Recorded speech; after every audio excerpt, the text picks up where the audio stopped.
Perfecto. Ok, estoy muy agradecida que se encuentren en este momento conmigo estrenando este nuevo mecanismo de comunicación a través de el, este, el canal de YouTube que se llama la conciencia al cambio. Y quiero compartir con ustedes esta denominación, tanto del correo como del canal, porque es bien místico. Hace 4 años a mí me invitaron en Venezuela, mi país de origen, actualmente me encuentro en España, a trabajar con una empresa que requería que formación para gerentes, directores, trabajadores, quienes se veían muy abrumados por los cambios que se estaban ocurriendo en ese momento en Venezuela. Fue allí cuando comencé con mi primera conferencia de el cambio empresarial, el cambio en las empresas. En ese momento pude darme cuenta que realmente los cambios formaban parte de la vida, que hay principios, reglas universales, como es la ley de la impermanencia, que nos hace tomar conciencia que todo está permanentemente en cambio. Así que me encanta que con todos los nombres que están ya apropiados, pues nosotros podamos contar con este canal y este nombre, conciencia al cambio, porque realmente la vida es una toma de conciencia del cambio. Entonces, para este estreno, eh, decidí compartir con ustedes un tema que me ha cautivado y me ha acompañado desde los inicios de mi vida profesional. Y ese es en contacto con tu niño interno. Todos, absolutamente todos, tenemos un niño interno. Y ese niño nos maneja la vida. Ese niño interno, cuando vivimos a espaldas de él, nos suele dominar la vida de muchas maneras. Actuamos de manera eh, emocionalmente que no reconocemos porque nosotros teníamos que actuar de esa manera, o de pronto andamos malhumorados, o tenemos malas relaciones, o no atinamos en las relaciones de pareja, o terminamos con parejas que nos dan la espalda y así sucesivamente. Pues no sabemos qué es lo que está ocurriendo con nosotros. Es por ello que hoy comienza un ciclo de encuentros que tienen que ver con el contacto con tu niño interior. Veamos.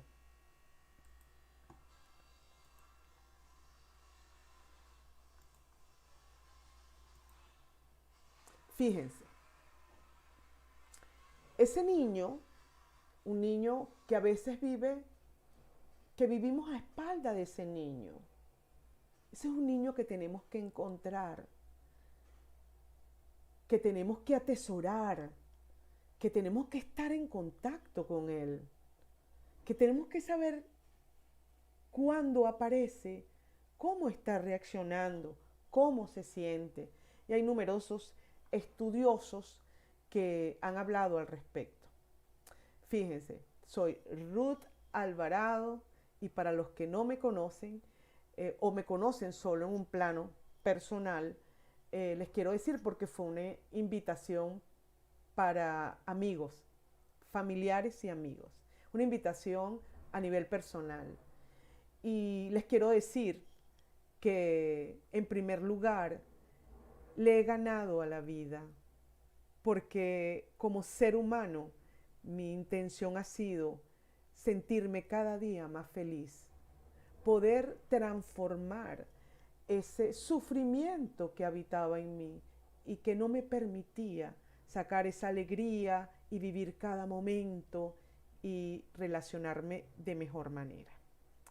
Entonces, soy Ruth Alvarado, soy licenciada en educación, mención orientación. También tengo maestría en educación, mención orientación y en orientación de la conducta, con doctorado en andragogía y soy coach transformacional y además de eso estudié con Roberto de Bris Imagen y Poder. Sin embargo, durante todo mi camino académico y mi camino laboral en mis investigaciones como profesora universitaria, mi interés mayor fue trabajar las emociones. En mis inicios me encontré a un autor que se llama Arthur Janov, quien señalaba que a veces vivíamos conculcados, es decir, que habíamos desaparecido, no había en conciencia lo que estábamos sintiendo. Y en esa oportunidad pude entender que ya entendía qué pasaba con el ser humano, porque leer tantos libros a veces no nos hacía más inteligentes de manera emocional, para que luego apareciera Goleman, cuando con su boom de la inteligencia emocional, las emociones comenzaron a ser importantes en la vida de las personas, por lo menos a la conciencia, siempre han sido realmente importantes. Entonces fíjese, en este contacto con tu niño interno, ese contacto emocional, yo tengo un camino, pero lo que les vengo a compartir tiene que ver con una autora francesa, se llama Lise Bourbeau. Veamos. Lise Bourbeau señala que todos tenemos heridas en la infancia. No hay nadie que escape de esas heridas. Todos hemos de alguna manera vivenciado heridas y que son esas heridas las que nos manejan. Veamos cómo nos manejan.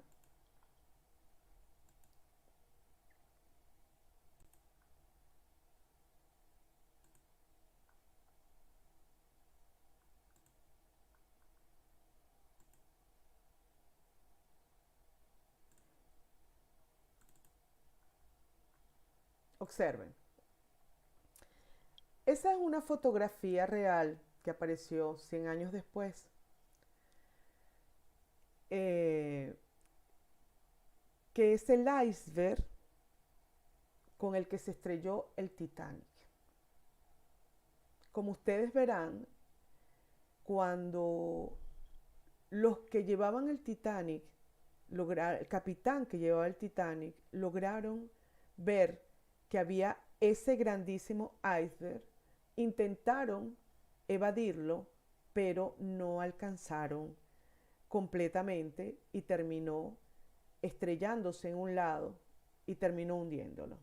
Realmente el Titanic era un barco con dimensiones gigantes, con un peso increíble, quienes habían invertido grandes años y dinero para lograrlo.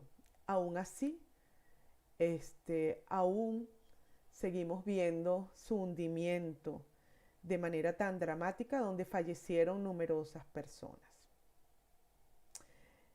¿Y qué es un iceberg? Es una gran roca de hielo que tiene dos partes. Una parte que logramos ver, la parte superior que logramos ver, y una parte que no vemos, porque está en las profundidades del agua. Y como puedan ver acá, y se los voy a representar a través de esta imagen, fíjense, es tal cual. A veces, y la mayoría de las veces, esa parte que no vemos, esa parte subconsciente e inconsciente, es la que está con mayor tamaño, la que tiene mucho más peso que aquella parte, ¿verdad?, que apenas nosotros vemos. Y esa es la parte consciente. Nosotros le damos mucho hincapié a esa parte consciente, a nuestros pensamientos, a la manera como nosotros nos manejamos, a nuestra forma de pensar. Sin embargo, lo que nos mueve no son nuestra forma de pensar. No importa cuántos libros se podían leer, y eso no cambiaba mi vida emocional, porque mi vida emocional estaba siendo manejada por ese gran volumen que formaba parte de mi inconsciente y mi subconsciente. Hay autores que señalan que es alrededor del 97% y la conciencia apenas el 3%. Y otros dicen que es un 95% y tu parte consciente es el 5%. Más allá del 5 o el 3, es un claro indicativo que nosotros somos manejados por esa parte que no vemos, esa parte inconsciente y el subconsciente. Por lo tanto, tomar contacto con nuestro niño interno cobra grandísima importancia, porque durante esos 7 primeros años está grabado nuestra vida. Durante ese nacimiento, inclusive esa vida intrauterina, cómo fuimos concebidos, ese parto, fuimos buscados, no fuimos buscados, fuimos amados o tuvimos que ser aceptados porque vinimos al mundo. Y luego nuestros 7 primeros años de vida son cruciales y forman parte en nuestro cuerpo, quedó grabado ese aspecto que nosotros no alcanzamos con la conciencia, pero que llegamos a través de nuestro cuerpo. Y ese es nuestro inconsciente y nuestro subconsciente.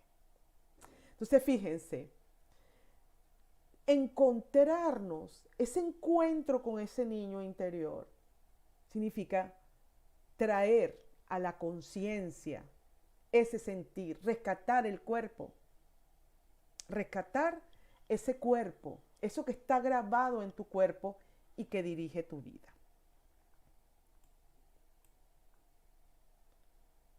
Entonces,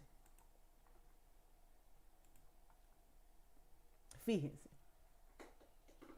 ¿cómo reconocer, si ya está estudiado, que todos tenemos heridas en la infancia? De alguna manera, de pronto requeríamos la atención de nuestros padres o nuestros cuidadores y no estaban allí porque tenían que trabajar, estaban ocupados o tuvieron también muchas heridas y no alcanzaron a transmitirnos el amor que nosotros requeríamos. Entonces, todos tenemos heridas. ¿Cómo reconocer que nuestras heridas, cómo reconocer que tenemos heridas? Si algo no anda bien dentro de nosotros y sufrimos. Siempre nos vinculamos con el sufrimiento. O vemos que nuestras historias se repiten y se repiten. Nuestros conflictos se repiten y se repiten. Terminamos con relaciones conflictivas. O nuestras relaciones de pareja tienden a ser una constante repetición. También no entendemos nuestras respuestas emocionales, porque antes de determinada detonante nosotros respondemos de manera muy irascible. No hay una correspondencia entre la situación que se presentó con la respuesta que nosotros dimos y estamos conscientes de ello. ¿Y qué es realmente lo que nos dice Liz Bourbeau? ¿Qué es una herida? Una herida es un dolor que recibimos durante nuestra infancia. Pero como no teníamos a nivel cognitivo herramientas para resolverlo, para entenderlo, simple y llanamente quedó allí. Hay diferentes tipos de heridas. Y las heridas son de mayor o menor magnitud. Hay unas que alcanzan niveles traumáticos, heridas traumáticas, ¿verdad? como violaciones, abandonos severos o recurrentes. Hay de distintos índoles. O el que no te hayan mirado, que no te hayan contactado, el que tú sientas que te atienden, pero que tus padres no tenían cómo brindarte el amor que tu vida necesitaba. Entonces, esa herida, imaginemos una mano que tiene una herida, una fuerte herida en la mano. Vamos a andar en la vida contactando seres que nos van a colocar la mano en la herida y nosotros vamos a volver a vivir ese dolor.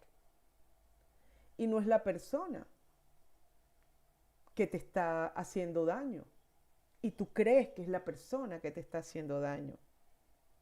Es que contactaste esa herida del niño. Entonces, para poder sanar, tenemos que sanar al niño. Porque si tú no tuvieras esa herida y yo te tocara la mano, no tendrías ningún dolor, no sentirías dolor. Yo te acariciaría y tú dirías, ay, qué rico, me encanta tu masaje. Pero no es así cuando hay una herida. Cuando hay una herida tú no sientes el masaje. O sea, no importa ni siquiera la intención con que el otro te tocó. Es cómo y desde dónde tú la sientes. Es la herida con la que te contactas. Entonces, fíjense, por eso es la importancia de tomar contacto con ese niño interno. Poder verlo desde su dolor para poder sanarlo. Es desde allí donde lo puedes sanar. Entonces veamos cómo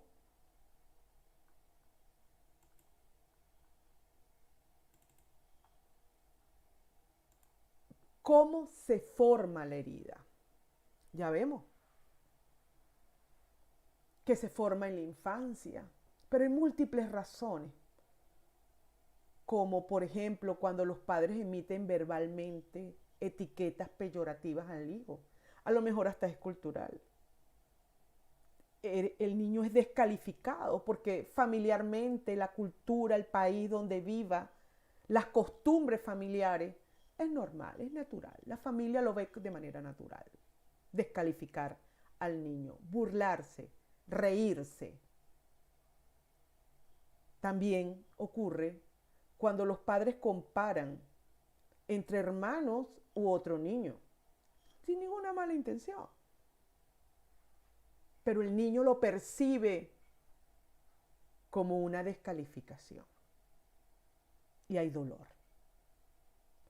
También cuando descalificamos a los niños y los corregimos en público. O sea, imaginemos que ocurre frecuentemente.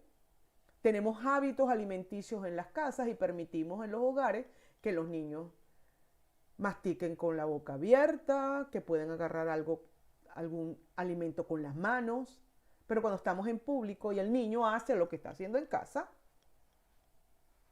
pues corregimos justamente en ese momento al niño. Y así lo corregimos de muchísimas maneras. No lo corregimos en casa, lo corregimos cuando estás en público, porque estamos cuidando que nosotros somos excelentes padres. O sea, el problema no es el niño, el problema no somos nosotros, el problema es el niño. ¿Ok? También puede ocurrir cuando el padre está respondiendo a sus expectativas proyectadas en el niño y al no alcanzarla, le sermonea. Es decir, yo quise graduarme, quise estudiar o quise ser un deportista y lo proyecto en mi hijo. Y cuando él no lo alcanza, pues yo lo regaño, yo lo maltrato, porque no alcanzó expectativas que son exclusivamente mías. Y, esto lo dejé de último, ridiculizan el sentir.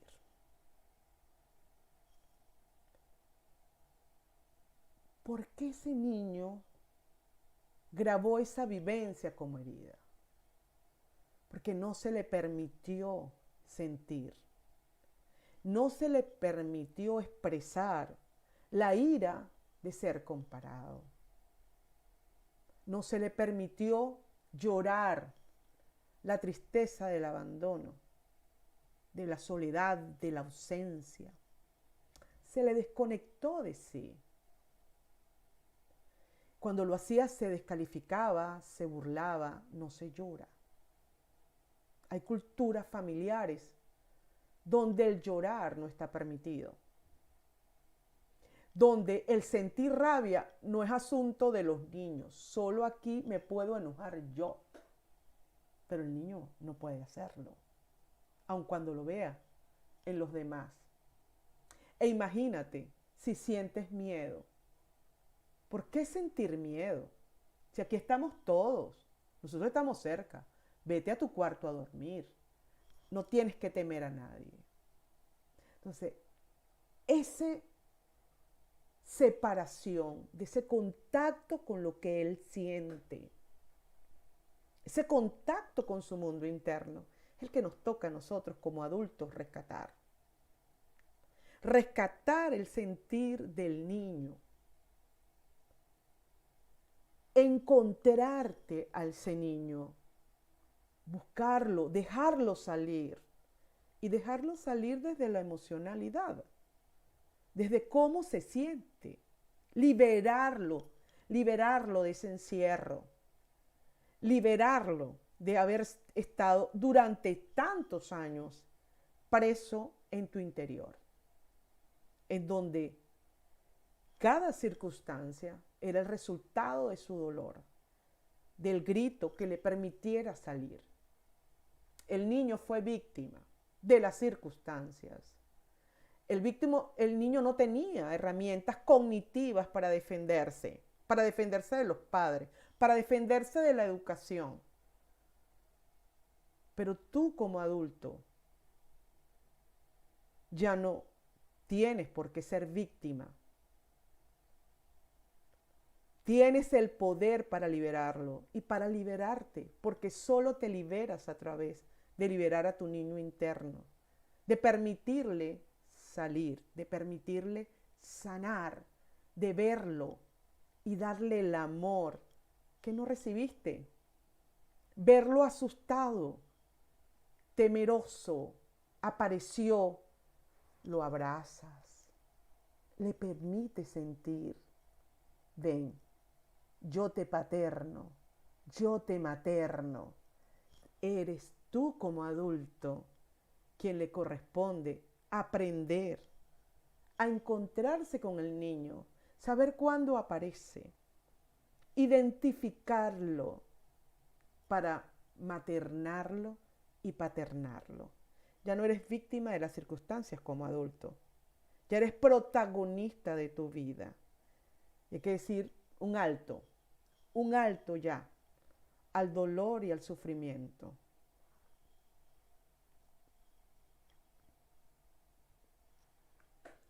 Bien, entonces tenemos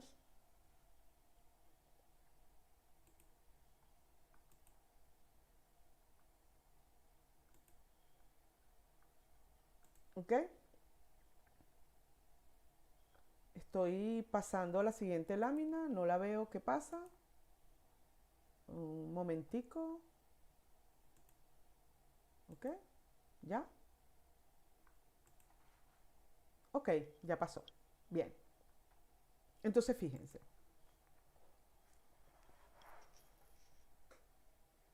El niño tiene para protegerse y para defenderse de tanto dolor que activar el ego. Y lo hace a través de una máscara, de acuerdo a Liz Borbó, como mecanismo de defensa de supervivencia. Aparece una máscara, aparece el ego defendiéndose. Y veamos cómo opera.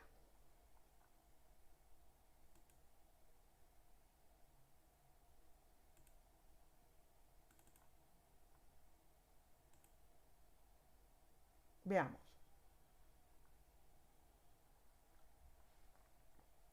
Tenemos entonces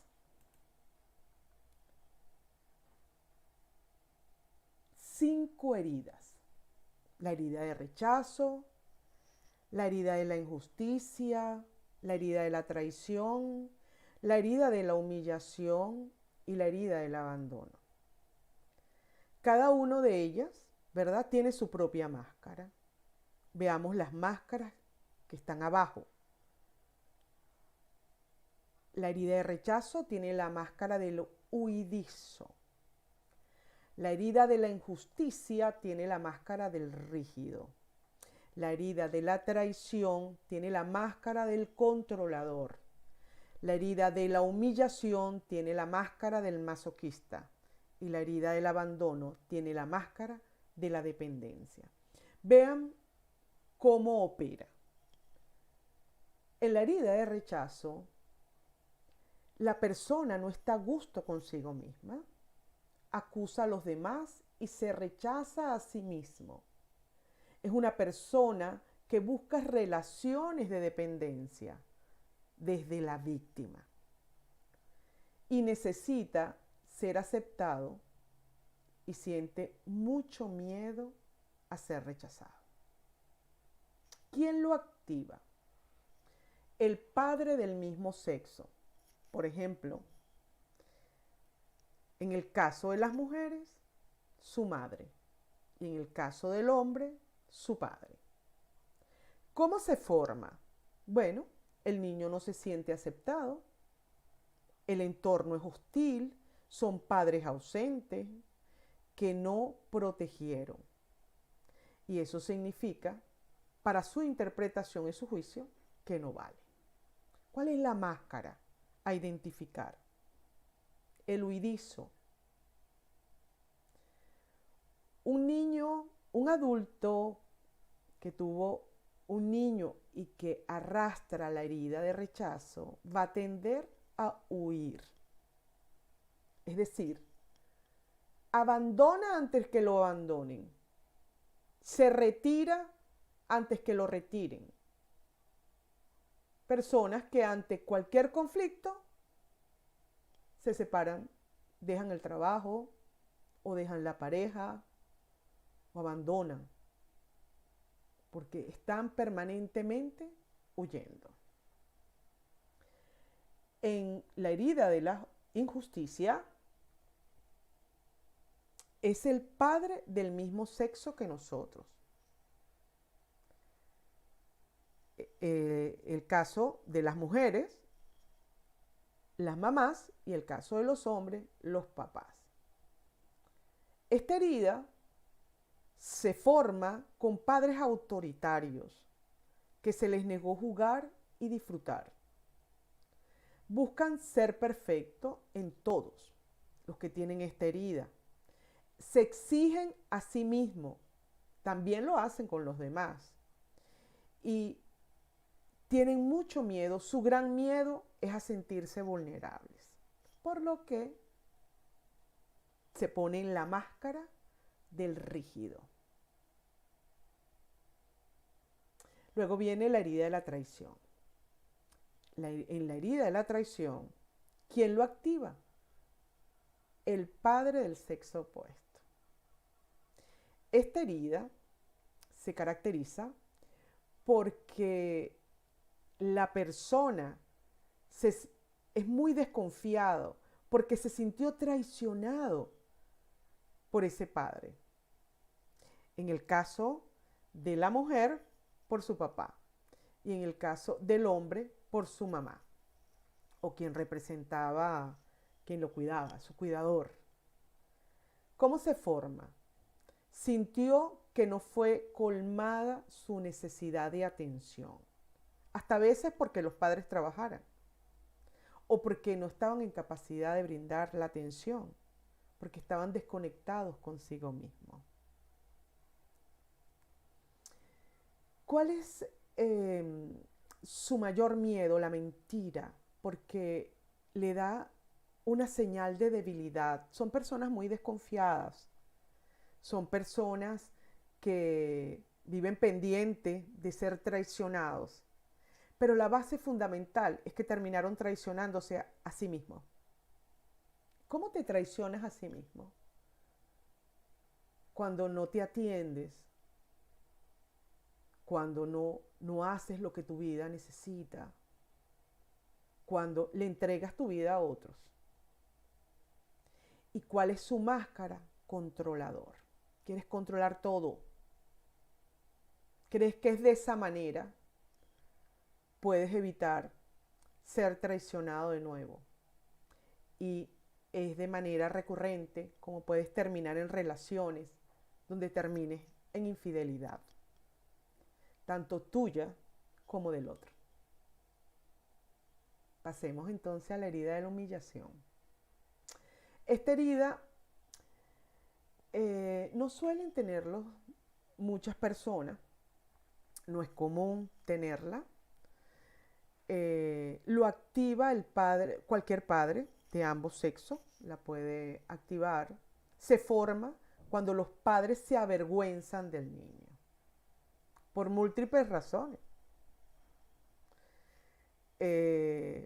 Por algo de su aspecto físico, de su comportamiento, incluso públicamente comparándole con otras personas. En esta herida, la herida de la humillación, la persona se castiga a sí mismo y crean situaciones humillantes. Terminan siendo humillados de nuevo, porque crean situaciones en las que vuelven a disparar ese rechazo, esa humillación, esa vergüenza. Tienden a negarse todo lo que desean. Pueden comprarle de todo a sus familiares y amigos, pero no a sí mismos. Utilizan las compras y las comidas para satisfacer sus deseos. No suelen cuidarse porque los demás son más importantes. No se gustan físicamente y pueden tener problemas sexuales. Se cargan a sus padres y terminan cansados por cargarlos. Se sienten muy agobiados. No lo hacen desde la alegría, lo hacen desde el compromiso. ¿Ok? Y finalmente, una de las heridas más comunes que casi todos tenemos, podemos tener más de una herida, ¿ok? O podemos tener combos de heridas, todas. ¿Qué es la herida del abandono? Llama la atención porque se comporta desde la víctima, sin fuerza a sí misma. Tiene miedo a la sociedad, a la soledad y termina al igual que el de la traición, para no ser traicionado y para no ser abandonado, haciendo cosas para complacer a los demás. ¿Quién lo activa? El abandono. El padre del sexo opuesto. ¿Cómo se forma? El progenitor es frío y le hace sentir al niño que no es querido y no es aceptado. Quizás porque también está muy abrumado, anda en su mundo y no siente, no le da esa protección y ese cariño, no lo expresa, no lo siente el niño y se siente abandonado. Entonces, fíjense, nos hemos encontrado, ¿verdad?, con que son 5 heridas, de acuerdo a Liz Bourbeau. Heridas que tenemos que encontrar ese niño. Tenemos que verlo a través de la máscara. A través, si soy una persona rígida, si soy una persona controladora, si soy masoquista. ¿Cómo funciona el masoquismo? El masoquista, bueno, haciendo cosas que lo hacen sufrir. Generalmente la persona con esta herida suele ser gordos con obesidad mórbida, porque es una manera de autocastigarse. O juega o toma en exceso, es decir, se tiene actividades que tienen que ver con autocastigarse. En la máscara del abandono tienes la dependencia, donde en la dependencia estableces relaciones de codependencia. Necesitas a los otros, tu vida depende mucho del otro, te ves muy afectado, llegas a hacer cosas que no quieres hacer para complacer a los demás, porque dependes mucho de los demás. O podemos ver, ¿verdad? Al huidizo, cómo nos vemos antes que nos dejen dejando, abandonando, yéndote de sitios, abandonando trabajos, es el huidizo. O, o de pronto el controlador. Quieres tener todo bajo control porque estás escondiéndote y es la máscara que apareció de la herida de la traición. Entonces, para finalizar, agradecida por acompañarme en este inicio, en las sucesivas sesiones eh, iremos abordando la herida una a una, de manera que profundicemos en qué edad aparece, cómo aparece, que veamos ejemplos de cada herida de manera minuciosa para que nos sirva para identificarlo. Pero lo fundamental, tenemos que vivir a plenitud el aquí y el ahora. Y solo lo vamos a lograr cuando seamos capaces de quitarnos la máscara de la herida. Muchísimas gracias.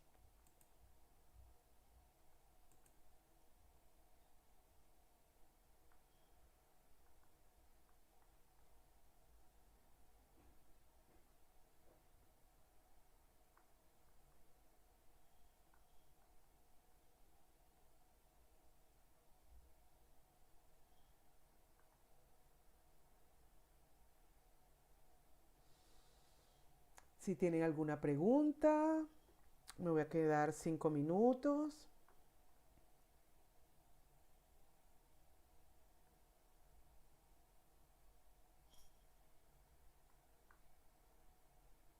Magali, gracias, gracias, gracias Magali.